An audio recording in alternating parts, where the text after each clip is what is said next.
Universitas Pulau Armanjaya.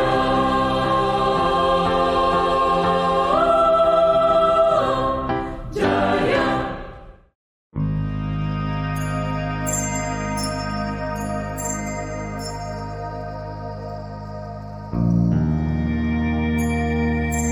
Assalamualaikum warahmatullahi wabarakatuh. Hai, saya Hairuni Sarasubhi, dosen Fakultas Hukum Universitas Pulau Arman, salah satu tim pengajar pada mata kuliah Hukum Perjanjian dan Perkembangan Kontrak Komersial. Hai, apa kabar teman-teman semuanya? Semoga semuanya dalam keadaan sehat dan bahagia.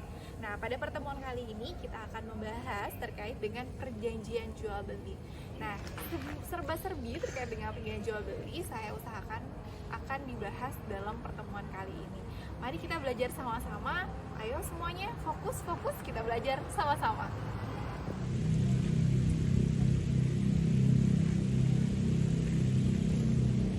Perjanjian jual beli adalah salah satu perjanjian yang paling sering dipergunakan oleh masyarakat. Seperti itu ya.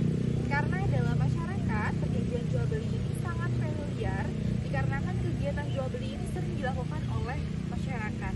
Nah, kalau berdasarkan ketentuan yang ada di Kitab Undang-Undang Hukum Perdata, tepatnya di pasal 1457 disebutkan jual beli adalah persetujuan dengan mana pihak yang satu mengikatkan dirinya untuk menyerahkan suatu kebendaan dan pihak yang lain untuk membayar harga yang telah dijanjikan. Nah, itu adalah pengertian menurut Kitab Undang-Undang Hukum Perdata. Nah, jadi di dalam perjanjian jual beli ini setidaknya ada dua pihak, yang mana pihak menjual dan pihak membeli. Selanjutnya kita akan membahas terkait sumber-sumber hukum yang berkaitan dengan perjanjian jual beli. Nah, sumber hukum dari perjanjian jual beli pasti yang pertama ada di Kitab Undang-Undang Hukum Perdata, khususnya pada buku 3 terkait dengan hukum perikatan. Kemudian Undang-Undang tentang pertanahan sejauh menyangkut dengan jual beli tanah. Jadi apabila perjanjian jual beli tersebut objeknya adalah sebidang tanah, maka juga berkaitan dengan hukum-hukum yang terkait dengan peraturan pertanahan yang ada di Indonesia. Kemudian yang ketiga terkait hukum adat setempat terhadap jual beli yang terkait dengan masyarakat adat. Kemudian ada jurisprudensi, kemudian ada perjanjian internasional sejauh yang menyangkut dengan jual beli internasional, kemudian kebiasaan perdagangan baik nasional maupun internasional, dan yang terakhir adalah doktrin atau pendapat ahli.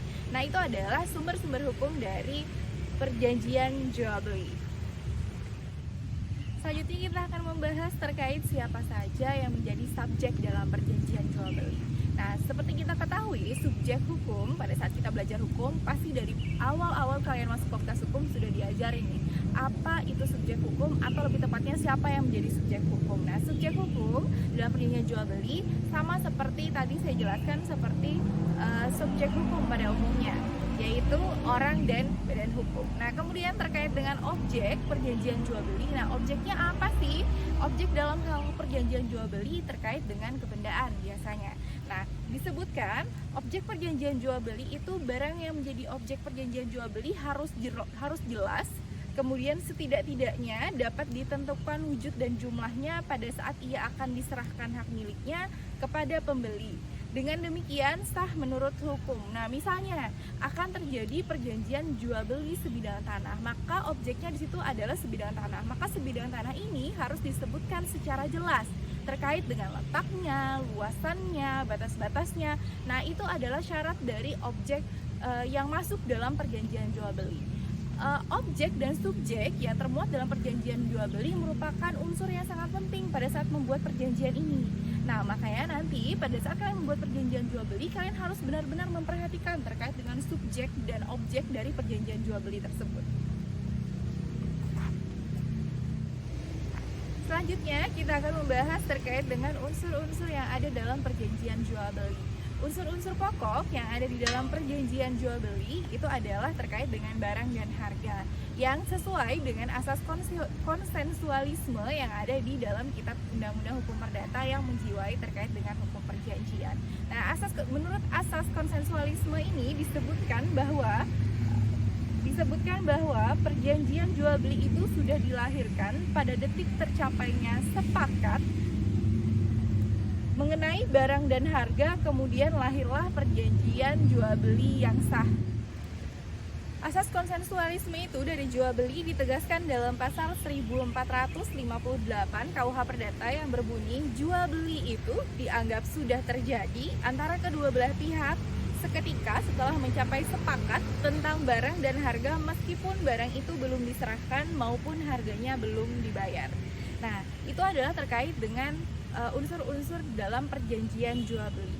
Kemudian dalam perjanjian jual beli ini, karena setelah ada kata sepakat yang disepakati oleh para pihak, maka hal tersebut akan menimbulkan hak dan kewajiban bagi para pihak. Nah, apa saja sih hak dan kewajiban para pihak dalam perjanjian jual beli? Nah, bagi para pihak penjual ada dua kewajiban yang menjadi kewajiban dari pihak penjual. Yang pertama, yaitu menyerahkan hak milik atas barang yang diperjualbelikan. Kemudian yang kedua, menanggung kenikmatan tentram atas barang tersebut dan menanggung terhadap cacat-cacat yang tersembunyi. Kemudian bagi pihak pembeli memiliki kewajiban utama ialah dia harus membayar harga pembelian pada waktu dan di tempat sebagaimana ditetapkan menurut perjanjian. Nah, itu adalah hak dan kewajiban dari para pihak dalam perjanjian jual beli. Berdasarkan salah satu literatur yang saya pergunakan milik Abdul Qadir Muhammad, beliau menguraikan tentang unsur-unsur perjanjian jual beli sebagai berikut. Yang pertama, ada subjek hukum, yaitu pihak penjual dan pihak pembeli. Kemudian yang kedua, ada status hukum, yaitu untuk kepentingan sendiri atau untuk orang lain. Kemudian yang ketiga, adanya peristiwa hukum, yaitu persetujuan penyerahan hak milik dan pembayaran. Kemudian ada 4, objek hukum, yaitu benda dan harga. Dan yang kelima adalah hubungan hukum, yaitu keterkaitan kewajiban dari para pihak. Nah, selain hal ini, kemudian ada juga, karena tadi membahas bukan hanya tentang benda, tapi juga tentang harga. Di sini kita juga akan membahas terkait dengan metode pembayaran dalam transaksi jual beli yang dibahas terkait dengan perjanjian jual beli. Yuk kita bahas satu-satu karena di sini ada 10 metode yang harus kita dengarkan sama-sama. Yuk. Berdasarkan literatur milik Mudir Fuadi, disebutkan pembayaran terkait dengan transaksi jual beli terbagi menjadi 10 macam. Nah, yang pertama adalah metode pembayaran tunai seketika. Nah, ini mungkin adalah yang paling sering dipergunakan ya. Pada saat barang itu diberikan, maka pembayaran juga dilakukan saat itu secara lunas. Nah, ini adalah pembayaran secara seketika. Kemudian yang metode kedua adalah metode pembayaran dengan cicil atau kredit. Jadi metode ini dimaksudkan bahwa pembayaran yang dilakukan itu dalam beberapa kali. Nah, pada ini sementara penyerahan barang itu kepada pembeli dilakukan sekaligus di muka. Meskipun pada saat itu pembayarannya belum semua dilunasi. Tapi menurut hukum, jual beli dan peralihan hak itu sudah sempurna terjadi. Sementara cicilan yang belum dibayarkan menjadi hutang piutang belaka. Nah, terkait dengan metode pembayaran yang kedua ini, dengan metode cicil atau kredit, ini seperti ini ilustrasinya. Jadi pada saat terjadi perjanjian jual beli, maka barang itu telah diserahkan oleh penjual kepada pembeli. Akan tetapi pembayarannya itu belum dilakukan secara full, tapi dilakukan dalam beberapa kali, misalnya 3 kali pembayaran. Nah, tapi prosesi ini dianggap sudah menurut tadi sudah semuanya sempurna. Nah, terkait dengan pembayaran yang belum dilunasi itu bukan lagi dalam perjanjian jual beli, tapi menjadi urusan utang piutang. Nah, kemudian metode yang ketiga adalah metode pembayaran dengan memakai kartu kredit. Nah, ini kalau sekarang mungkin banyak banget nih orang yang melakukan jual beli, kemudian pembayarannya menggunakan kartu kredit. Nah, kartu kredit ini mungkin saya pikir kalian juga udah familiar ya terkait dengan kartu kredit. Tapi kalau di literatur disebutkan kenapa penggunaan kartu kredit ini menjadi salah satu pilihan dalam pembayaran dalam perjanjian jual beli, itu mengingat misalnya nominalnya besar, sehingga untuk keamanan maka tidak diserahkan secara cash, tapi dia menggunakan kartu kredit. Nah, dalam hal ini ketika barang diterima oleh pembeli, pihak pembeli cukup mendatangani suatu resi dan menunjukkan kartu kredit kepada penjual atau misalnya toko, di sini disebutkan seperti itu. Oleh toko tersebut dikonfirmasi ke perusahaan kartu kredit tersebut apakah cukup tersedia dana untuk pembelian harga tersebut. Jika konfirmasi diterima dan resi ditandatangani, maka barang diserahkan. Untuk selanjutnya, pihak penjual menagih uang harga pembelian kepada bank-bank tertentu. Nah, ini adalah metode pembayaran dengan kartu kredit. Selain dengan penggunaan kartu kredit, juga metode pembayaran menggunakan kartu debit. Nah, kalau kartu debit mungkin lebih simple daripada kartu kredit, karena kartu debit ini kan tergantung saldo teman-teman semua ya, berapa nominalnya yang ada di tabungan teman-teman, ya sebegitu yang bisa dibayarkan, tidak seperti kredit tadi. Nah, ini juga dipergunakan salah satunya juga untuk menghindari hal-hal yang tidak diinginkan berkaitan dengan keamanan. Nah, jadi nanti pembayarannya menggunakan kartu debit seperti itu. Metode kelima adalah pembayaran dengan pemakaian cek. Nah, mungkin ini masih belum terlalu familiar ya, meskipun sudah lama dipergunakan orang-orang tertentu terkait dengan cek ini. Nah, kalau metode pembayaran dengan cek itu juga merupakan metode pembayaran alternatif yang tidak memerlukan pemberian uang cash, sehingga dianggap lebih relatif aman meskipun berbagai persoalan bisa timbul. Misalnya ada pemalsuan cek, kemudian penerbitan cek kosong, dan lain-lain. Nah, pembayaran dengan memakai cek ini, pihak pembayaran cukup memberikan sepucuk cek atau selembar cek kepada pembeli. Kemudian cek itu nanti cek yang mana dikeluarkan oleh bank, di mana terdapat rekening koran dari pihak pembayar untuk kemudian dicetak diserahkan kepada penerimanya. Pihak penerima cek tersebut dapat menggunakan cek tersebut ke bank. Nah, simpelnya adalah ilustrasinya seperti ini. Teman-teman melakukan perjanjian jual beli, kemudian pada saat metode pembayaran nanti si pembeli akan memberikan cek ke teman-teman semua, nanti teman-teman yang akan mencairkan ke bank, seperti itu ya. Kemudian metode yang keenam adalah metode pembayaran terlebih dahulu. Nah, di sini dijelaskan dengan metode pembayaran terlebih dahulu ini, pihak penjual baru mengirimkan barangnya jika telah menerima seluruh pembayaran terhadap harga barang tersebut.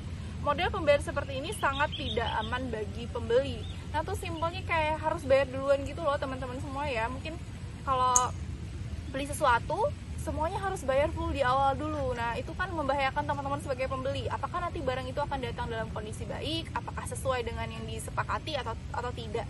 Tapi metode pembayaran ini juga.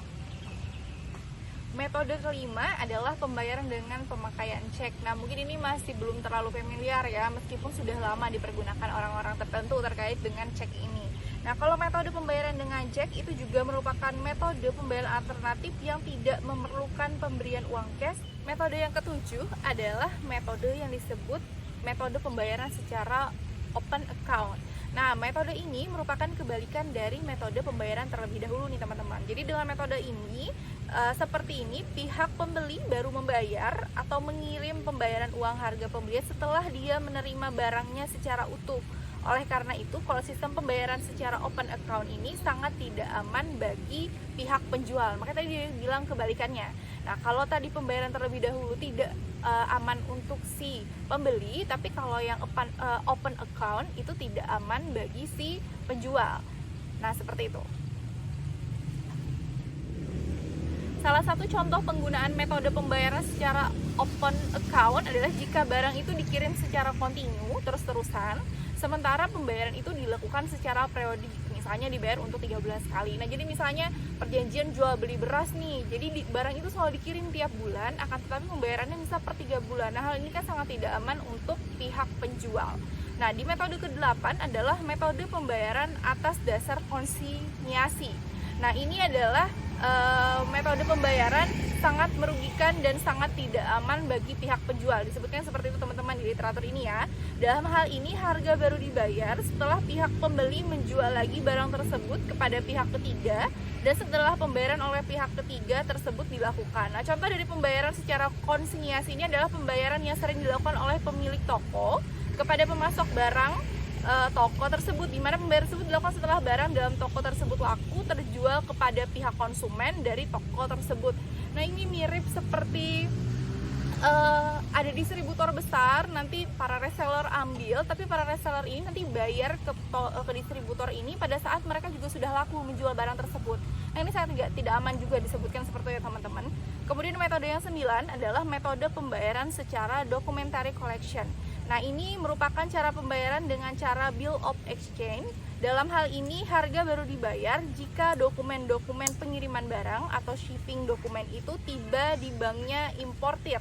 Tanpa membayar harga barang, shipping dokumen ini tersebut tidak akan diberikan oleh bank dan tanpa shipping dokumen tersebut barang yang bersangkutan tidak dapat diambil oleh pihak pembeli. Dan yang terakhir, pada metode pembayaran yang ke-10 adalah metode pembayaran secara dokumentari kredit. Nah, ini metode pembayaran yang sangat populer pada saat ini khususnya dalam dunia ekspor impor. Nah, metode pembayaran dokumentari kredit ini dilakukan dengan menggunakan instrumen yang disebut dengan letter of credit. Pembayaran dengan letter of credit ini merupakan jembatan atau jalan tengah di antara kepentingan pihak penjual yang menginginkan harga segera dibayar sebelum barang dikirim. Nah, ini adalah 10 metode pembayaran terkait dengan perjanjian jual beli. Nah, semoga kalian bisa memahami ya terkait dengan macam-macam metode pembayaran dalam perjanjian jual beli ini. Ada yang memang menguntungkan pembeli, ada yang menguntungkan penjual, atau malah membahayakan untuk pembeli atau penjual. Nah, makanya pada saat kalian melakukan perjanjian jual beli, kalian juga harus cermat memilih metode pembayaran yang akan dipergunakan terkait dengan perjanjian jual beli nanti yang akan teman-teman buat. Sekian tadi pembahasan kita terkait dengan perjanjian jual beli. Semoga kalian bisa memahami dengan mudah ya, dan kalian juga bisa mengingat nanti terkait dengan materi kita terkait dengan perjanjian jual beli. Sekian dari saya, salah hilaf mohon maaf atau ada penyampaian saya yang salah. Assalamualaikum warahmatullahi wabarakatuh. Dah, sampai ketemu nanti.